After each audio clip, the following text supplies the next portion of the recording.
అందరికీ జై భీమ్. నేను మీ దిగంబ కామ్లే. మాలల సింహగర్జన సభ జరిగి 24 గంటల లోపే కృష్ణమాదిగ రోడ్డు మీదకి వచ్చి ప్రెస్ మీట్ పెట్టాడు అంటే ఆ మీటింగ్ అనుకున్న స్థాయి కంటే ఎక్కువ విజయవంతమైందని అర్థమవుతుంది. ఆ మీటింగ్ను విజయవంతం చేసినటువంటి మాల ప్రజానికానికి అందరికీ పాదాభివందనాలు. కృష్ణమాదిగ లక్షల మందితో వచ్చినటువంటి ఆ మీటింగ్లో వర్షం వచ్చినా సరే అక్కడ ఉన్నటువంటి కుర్చీలను తల మీద పెట్టుకొని ఆ మీటింగ్లో యథావిధిగా ప్రజలు కంటిన్యూగా మీటింగ్ విన్నారు. అంత పెద్ద సక్సెస్ మీటింగ్లో సుమారుగా 5 గంటలు జరిగినటువంటి ఆ మీటింగ్లో నువ్వు ఫోటో గురించి ముచ్చట పెట్టినావు అంటే అక్కడ నీకు అంశం దొరకలేదు కాబట్టి ఎంత స్థాయిలో దిగజారిన అర్థమవుతుంది. బాబాసాహెబ్ ఫోటో గురించి నువ్వు మాట్లాడేదా? పక్కనున్న బాబాసాహెబ్ అతి పెద్ద భారీ కటౌట్ను గురించి ఎందుకు మాట్లాడవు? నువ్వు బాబాసాహెబ్ను అవమానపూరితంగా మాట్లాడేటటువంటి నీలాంటి వాడు బాబాసాహెబ్ గురించి మాట్లాడమ్మా. కాకా వెంకటస్వామి గురించి మాట్లాడతావు. నీ 30 సంవత్సరాల జీవితంలో కోట్ల రూపాయల అక్రమంగా సంపాదించిన నువ్వు కనీసం ఒక మాదిగోడుకు ఒక గుడిసె కట్టించినవా? కాకా వెంకటస్వామి గారు 75,000 గుడిసెలు ఇస్తే అందులో 50% మాదిగలకు ఇచ్చారు. నీ జీవితంలో కూడా మాదిగలకు ఒక గుడిసె ఇచ్చిన సందర్భం లేదు. నువ్వు కాకా వెంకటస్వామి గురించి మాట్లాడేదా? కాకా వెంకటస్వామి గారు ఈ దేశంలో ఉన్నటువంటి పీడిత ప్రజల హక్కుల కొరకు పార్లమెంట్లో గలమెత్తినటువంటి గొప్ప మహనీయుడు. అతని గురించి మాట్లాడే అర్హత నీకు లేదు. ఇక వివేక్ వెంకటస్వామి గురించి మాట్లాడుతూను అతను మారినటువంటి పార్టీల గురించి మాట్లాడుతున్నావు. నీలాగా డబ్బుల కొరకు అక్రమంగా సంపాదించడానికి జాతిని వీడి పాదాల మీద ఆయన ఎక్కడ కూడా తాకట్టు పెట్టలేదు. అతని రాజకీయ అస్తిత్వం కొరకు అతను ఏ పార్టీలో చేరినా నీ అంత దిగజారిన స్థాయిలో లేడు ఆయన. వివేక్ వెంకటస్వామి గారు గొప్ప మనసున్న నాయకుడు. నీ మాదిగ సమాజం ఆయన దగ్గర వెళ్ళి ఎన్ని విరాళాలు తీసుకోలేదు, అతని ద్వారా ఎంత లబ్ధి పొందలేదు అని మాదిగ సమాజంతో నువ్వు ఒకసారి ప్రకటన చెయ్యు. వివేక్ వెంకటస్వామి గారికి మాల ముద్ర వేస్తున్నావు. నువ్వే కదా రోడ్డు మీద తెచ్చినావు అతనికి. అతను ఏ రోజు కూడా ఒక కులానికి పక్షపాతం వహించకుండా తన తండ్రి గారి బాటలో ప్రయాణం చేస్తుంటే నువ్వు అతన్ని రోడ్డు మీద తెచ్చినావు. అతని గురించి నువ్వు మాట్లాడేదా? నీకు అర్హత, నీకు ఆ స్థాయి లేదు. ఇక మాట్లాడుతూ దళితుల్లో ఉన్న అన్ని కులాల హక్కులు హరించే వారు మాలలు మనువాదులు అంటావు. మరోసారి దిగజారినవు. మాలలు మనువాదులు కాదు. నేను ఇంటర్వ్యూలో చాలా స్పష్టంగా చెప్పిన, నువ్వు ఆర్ఎస్ఎస్ ద్వారా నిర్మాణమైనటువంటి వ్యక్తివి. ఎంఆర్పిఎస్ ఆర్ఎస్ఎస్ ద్వారా నిర్మాణమైంది. అంబేద్కరిజాన్ని ధ్వంసం చేయడానికి, బాబాసాహెబ్ అంబేద్కర్ గారిని అవమానించడానికి. బాబాసాహెబ్ అంబేద్కర్ గారే కాదు, ఆల్టర్నేట్ మనకు నాయకుడు ఉన్నాడని బాబాసాహెబ్ అంబేద్కర్ గారి మీద రాళ్ళు ఇచ్చినటువంటి జగ్జీవన్ రావును బాబాసాహెబ్కు పోటీగా నిలబెట్టడానికి ఆర్ఎస్ఎస్ నీకు నిలబెట్టింది మొత్తం సమాజానికి తెలుసు. మాలలకు మిగతా సమాజాలు ఏవి కూడా దగ్గర చేయట్లేదు, ద్వేషిస్తున్నాయి అంటున్నావు. మాలలు ఎంత హుందాగా జీవిస్తారో గ్రామాల్లో అన్ని కులాలకు తెలుసు. నీ ఎంఆర్పిఎస్ కార్యకర్తల్లాగా దిగజారి బ్లాక్ మెయిలింగ్ చేసి ఫేక్ అట్రాసిటీస్ కేసులు పెట్టి మిగతా కులాలకు ఏ మాలను ఇబ్బంది పెట్టలేదు. నువ్వు మాట్లాడేది మాలలకు మిగతా కులాలతో సంబంధం లేదని అడుకతినే ఉద్యమాలు నేర్పింది నువ్వు. ఇక వ్యక్తుల స్థాయిలో దిగజారి మాట్లాడుతున్నావు. మన్మోహన్ సింగ్తో కలిసిన అంటావు, సోనియా గాంధీతో కలిసిన అంటావు, రాహుల్ గాంధీతో కలిసిన అంటావు. వ్యక్తుల స్థాయిని దిగజారి మాట్లాడుతున్నావు. వ్యక్తుల గురించి మాట్లాడడం కాదు ఇక్కడ విషయం. సుప్రీంకోర్టు ద్వారా భారత రాజ్యాంగం కల్పించినటువంటి హక్కుల మీద, రిజర్వేషన్ మీద జరిగిన దాడి గురించి, ఆ రాజ్యాంగపరమైన హక్కును రక్షించడానికి రాజ్యాంగ ప్రేమికులు, బాబాసాహెబ్ వారసులు కదం దొక్కారు. నువ్వు పెట్టినటువంటి ఆ మీటింగ్లో ఒక దేశానికే ప్రధాని వచ్చాడు. ప్రధాని అభిమానులు ఉన్నారు.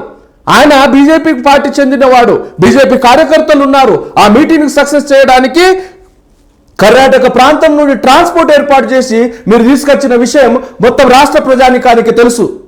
ఈ మీటింగ్ను నువ్వు గమనించు. మందకృష్ణ మాదిగా నువ్వు బ్రతుకున్నంత కాలం ఇటువంటి మీటింగ్ పెట్టలేవు. ఎవరి ట్రాన్స్పోర్ట్ వాడు పెట్టుకున్నాడు, ఎవరి తిండి వాడు పెట్టుకున్నాడు, ఎవరి సర్ది వాడు కట్టుకొని వచ్చినాడు. లక్షల మంది జనం వచ్చింది. వర్షం వచ్చినా సరే జనం ఆగలేదు. 5 గంటల వరకు ఆ మీటింగ్ జరుగుతూనే ఉంది. నువ్వు మాలలను అవమానించిన తీరుతో ఆత్మగౌరవం దెబ్బతిన్నటువంటి మాలలు కదం దొక్కారు. నువ్వన్నో మా తాతలు తండ్రులు దిగొచ్చినా కానీ వర్గీకరణ ఆపలేమా అని. 30 సంవత్సరాల నుండి ఈ మాలలే నీకు 7 చెరువుల నీళ్లు దాపుతున్నారు. ఇంత దిగజారి మాట్లాడుతున్నావు నల్ల కండువ దిగలేదని. నల్ల కండువ వేసడం బ్రాహ్మణీయ సంస్కృతిలో భాగం. నువ్వు అసలైన మనువాదివి. ఈ దేశాన్ని, దేశ రాజ్యాంగాన్ని ధ్వంసం చేస్తున్నటువంటి మోడీ పక్షాన చేరినటువంటి నువ్వు అసలైన మనువాదివి. మనువాదం గురించి మాట్లాడుతావు నువ్వు. ఇక నువ్వు చేస్తున్నటువంటి కామెంట్లో 341ను సవరించాలంటే మాలను అంటున్నారు పార్లమెంట్లో చేయమనండి. మాలలు పార్లమెంట్లో అడ్డుకున్నారు. మాలల సంఖ్య ఎంత, ఎంపీల సంఖ్య ఎంత పార్లమెంట్లో అడ్డుకోవడానికి? 1/3 మెజారిటీలో ఉన్నటువంటి మాలలు ఎంపీలు ఉన్నారా?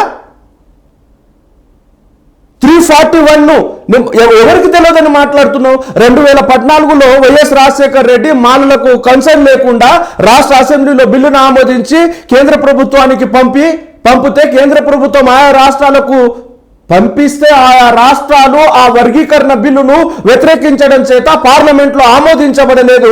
కాబట్టి నువ్వు మోడీ కాళ్ళ మీద పడి దొడ్డిదారిన సుప్రీంకోర్టు ద్వారా వచ్చినావు. ఆ రోజు చంద్రబాబు నాయుడు నిర్దాక్షిణ్యంగా కేంద్ర ప్రభుత్వాన్ని సంప్రదించకుండా, నేషనల్ ఎస్సీ కమిషన్ సంప్రదించకుండా వర్గీకరణ చేశాడు. ఈ విషయమే జడ్జిమెంట్లో దాన్ని కొట్టిపారేసినాం. మాదిగ ప్రజల్లారా, ఈ గుంటనక్క మాటల్లో రాకండి, ఈ దోపిడి దొంగ మాటల్లో రాకండి. ఈరోజు మీరు ఏదైతే సుప్రీంకోర్టు ఇచ్చినటువంటి జడ్జిమెంట్ ఎవరు మా తాతలు తండ్రులు ఆపలేమంటున్నారో, ఈరోజు 7 జడ్జిల ధర్మాసనంలో 6 తీర్పు మేరకు కావచ్చుగాక. రేపు 9 మంది జడ్జిల ధర్మాసనంతో మేము తిరిగి పిటిషన్ వేస్తాం. మోడీ గవర్నమెంట్ ఉన్నంత వరకు మీరు అనుభవిస్తారేమో కావచ్చు. తర్వాత కేశవానంద భారతి కేసులో 13 మంది జడ్జిలు ఇచ్చినటువంటి తీర్పు మీకు తెలియదా? రేపు 13 మంది జడ్జిల ధర్మాసనం దీన్ని కొట్టేస్తుంది గాక. రిజర్వేషన్లో సబ్ కేటగరైజేషన్ 341ను పార్లమెంట్లో సవరణ చేసే వరకు జరగదు. ఇతని భ్రమలో బ్రతకకండి. మానజాతి ఓటు బ్యాంకును తాకట్టు పెట్టుకొని సొంత ప్రయోజనాల కొరకు సొంత ఆస్తుల్ని సంపాదించుకోవడానికి జాతిని వాడుకుంటున్నటువంటి ఒక ద్రోహి మాలల్ని మనువాదులు అంటాడు. ఒకరోజు వెంకయ్య నాయుడు కాళ్ళ మీద పడతాడు. గుజరాత్ రైట్స్లో 2000 మందిని పొట్టన పెట్టుకున్నటువంటి నరేంద్ర మోడీ ఈ దేశ చరిత్రలోనే ఒక ముఖ్యమంత్రికి విదేశాల్లో వీసా నిరాకరించిన వాడు ఎవరైనా ఉంటే అదే నరేంద్ర మోడీ. అటువంటి వాడు మానవవాది, మాలలు మనువాదులట. ఎంఆర్పిఎస్ అంబేద్కర్ వాదులు, మాలలు మనువాదులా? ఏం మాట్లాడుతున్నావు నువ్వు? మాకు రిజర్వేషన్లు వద్దు, గాంధీ ప్రాణాలు ముఖ్యమని గాంధీ పక్కన చేరి పూల ఓడంబడికలో గాంధీ పక్కన చేరి సంతకాలు చేసినటువంటి జగ్జీవన్ రామ్ను బాబాసాహెబ్ పోటీగా నువ్వు నిలబెట్టినప్పుడు నువ్వు వాస్తవమైన మనువాదివి. బాబాసాహెబ్ అంబేద్కర్ గారి యొక్క బౌద్ధ ధర్మ క్రాంతి దీక్షను అడ్డుకునే ప్రయత్నం చేస్తున్నటువంటి బాబు జగ్జీవన్ రామ్ రామనామ స్వరంతోనే దళితుల అభివృద్ధి ఉందని బౌద్ధ ధర్మ దీక్షను అడ్డుకోవడానికి ప్రయత్నం చేసినటువంటి జగ్జీవన్ రామ్ను నువ్వు భుజస్కంధాల మోసిన రోజు నువ్వు మనువాదిగా మారావు. నువ్వు మాలలను మనువాదులు అంటావా? నీ రియాక్షన్కే కదిలారు. ఇది ఆది మాత్రమే, ఆరంభం మాత్రమే. మా తాతలు తండ్రులు దాకా పోవాల్సిన అవసరం లేదు. ఈ రానున్న కొన్ని సభల్లో నీ ఎంఆర్పిఎస్ మూవ్మెంట్ను భూస్థాపితం చేస్తాం, రాసి పెట్టుకో. నీ అన్ని విషయాలు బహిరంగ ప్రకటన చేస్తాం. వ్యక్తి స్థాయిలో దిగజారి మాట్లాడడం అంటే నువ్వు ఎంత దిగజారి, నువ్వు జాతీయ నాయకుడువా? వ్యక్తి స్థాయిలో దిగజారి మాట్లాడుతున్నావా? మందయ్యా, నోరు జాగ్రత్త. ఇప్పటికే చెప్తున్నాం, మాలల్ని మనువాదులు అనే ఇంకోసారి కామెంట్ వస్తే మాలల సింహగర్జన ఒక రియాక్షన్ మాత్రమే. కౌంటర్ రియాక్షన్ అతి భయంకరంగా ఉంటుంది. ఖచ్చితంగా దానికి రెట్టింపు సంఖ్యలో మరో సభ కూడా పెట్టే ప్రయత్నం చేస్తున్నాం. అతి త్వరలోనే నీ ఆటలిక కొనసాగో.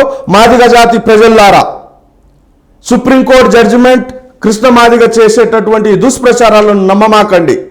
అది కంప్లీట్లీ రిజర్వేషన్ మీద జరిగినటువంటి దాడి. ఎస్సీ కులాల్లో ఎవరికి కూడా న్యాయం చేకూర్చేది కాదు. అది రాజ్యాంగ ప్రక్రియ మీద జరిగిన దాడి. ఇతని ద్వారా వర్గీకరణ అతను బతుకున్నంత కాలం జరగదు. రాసి పెట్టుకోండి, ఆయన బతుకున్నంత కాలం వర్గీకరణ జరిగేది కాదు. వర్గీకరణ జరగాలంటే మాదిగల్లో కొంతమంది ఇంటలెక్చువల్స్, ప్రొఫెసర్ గాలి వినోద్ కుమార్ లాంటోళ్ళు రాజ్యాంగ ప్రక్రియ ప్రకారం చేయాలని ఆ రోజు నుండి ఈ రోజు వరకు చెప్తున్నారు. అటువంటి ఇంటలెక్చువల్స్ మాటలు విని మీరు ప్రయత్నం చేస్తే 341ను పార్లమెంట్లో సవరించే ప్రయత్నం చేస్తే, ఒకవేళ పార్లమెంట్లో సవరణ చట్టం అయితే ఏ మాలోడు అడ్డుకోడు. మాలలు ఎందుకు అడ్డుకుంటున్నారు అనుకుంటున్నారు? నార్త్ ఇండియాలో చమార్లు అడ్డుకోవట్లేదా? చంద్రశేఖర్ రావు చమార్ కాదా? మాయావతి చమార్ కాదా? చమార్లు లక్షల మందితో ఢిల్లీ నడుబొడ్డున సభను నిర్వహించలేదా తీర్పును వ్యతిరేకిస్తూ?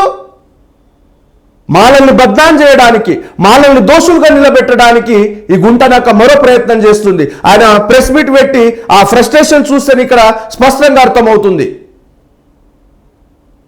ఎనీహౌ 24 గంటలు గడవ కంటే ముందే ఇంటెలిజెన్స్ మాకు ఒక రోజు ముందే మీటింగ్ సక్సెస్ అవుతుందని రిపోర్ట్ ఇచ్చింది. తర్వాత గ్రాండ్ సక్సెస్ అయిందని రిపోర్ట్ ఇచ్చింది. 24 గంటలు తిరక్క ముందే నువ్వు రోడ్డు మీద వచ్చినావంటే నిజంగా ఆ మీటింగ్ ఇంకా గ్రాండ్ సక్సెస్ అయింది అని అర్థమైంది. ఆ మీటింగ్కు వచ్చినటువంటి నా మాల ప్రజా బాంధవులందరికీ, మాలలందరికీ పేరు పేరున ఉద్యమ జైహులు తెలుపుతున్నాను. Thank you. జై భీమ్.